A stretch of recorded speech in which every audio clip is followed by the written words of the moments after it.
جی سلامتی ان آنکھوں پہ جو ہدایت پہ نظریں جمائے بیٹھی ہیں، ان کانوں پہ جو ذکر خیر کے منتظر رہتے ہیں، اور ان قدموں پہ جو ہدایت کی راہ پہ گامزن ہے۔ کوئی بھی کسی کے لیے وقت نہیں نکالتا، کوئی بھی سفر نہیں کرتا، مگر اگر مقصود دین کی حیات ہو، اولیاء اللہ کی عظمت ہو اور ظاہر اتحاد و اتفاق کی بات ہو، اسی لیے ہم یہاں پر آگے بیٹھے کھڑے ہوئے۔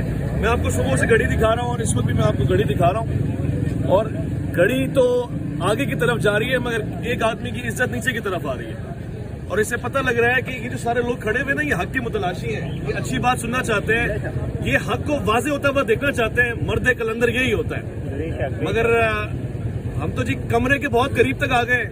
بقول آپ کے دولہا والے راضی نہیں ہے، دولہا گاڑی میں کھڑا ہوا ہے، بیٹھا ہوا ہے، باہر نکل کے باتیں کر رہا ہے۔ اب دلہن نے پولیس بلائی ہے، پھر بھی ہم کھڑے ہوئے حوصلے کے ساتھ۔ اب آپ کہتے ہیں جی باراتی وہ بھی کھڑے ہوئے ہیں، اس سے زیادہ اور کیا چاہیے آپ کو؟ دیکھیے، یہ ٹائم دکھانے کا مقصد یہ ہے کہ آپ کا برا وقت آ رہا ہے، ٹائم ہمارا خواری میں نہیں لگ رہا۔ ہم تو دنیا کو دکھا رہے ہیں کہ جی کتنے تعامل کے ساتھ، خاموشی کے ساتھ، امن کے ساتھ آگے کھڑے ہوئے، محبت کی بات کر رہے ہیں کہ آپ ٹیبل ٹاک کریں، بیٹھے ثابت کریں جو آپ کہنا چاہ رہے ہیں، نہیں تو کسی کے عقائد پہ گفتگو نہ کریں، کسی کے مسلک کو نہ للکاریں، کسی کو مشرک، کافر اور یہ سب نہ کہیں، یہ تکفیریں بند کریں۔ آپ کسی کے بزرگوں کو آپ کافر کرا کر کے آپ کہتے ہیں جی میرا حسن گمان ہے، حسن ظن ہے، یہ نہیں ہوگا۔ اس کے پیچھے نماز کھڑی پیچھے پڑھنے کے بعد آپ کیا سمجھتے ہیں؟ اس کے بابوں کو، بزرگوں کو، اولیاء اللہ کو آپ برا بلا کہہ کے، جو میں نہیں کہہ سکتا، کوٹ کرنے کے لیے۔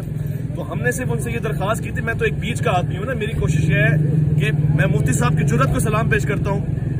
میرے دوستوں، مفتی علی قریشی صاحب کی جرأت کو واقعاً سلام ہے کہ وہاں سے اٹھ کے یہاں آئے، کھڑے عالم دین ہے، وقت نکال کے ساتھ میں کھڑے ہوئے۔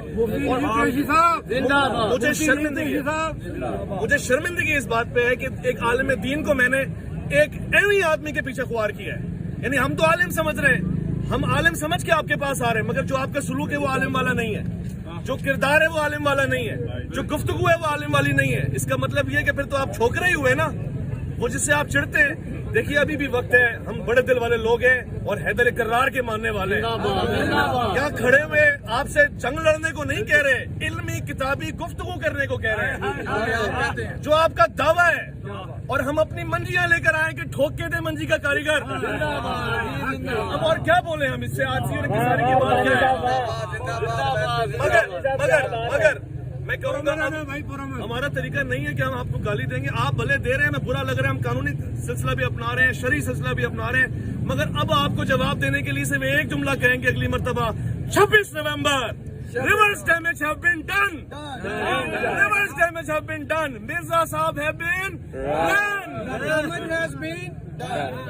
تو یہ افسوس ہے مجھے، میں چار بس یہ آپ لوگ پورے من رہیں گے، کوئی جھگڑا نہیں، کوئی اختلاف نہیں، دنیا کے سامنے آنا ضروری تھا، وہ آ گیا، بس میرا کام ختم۔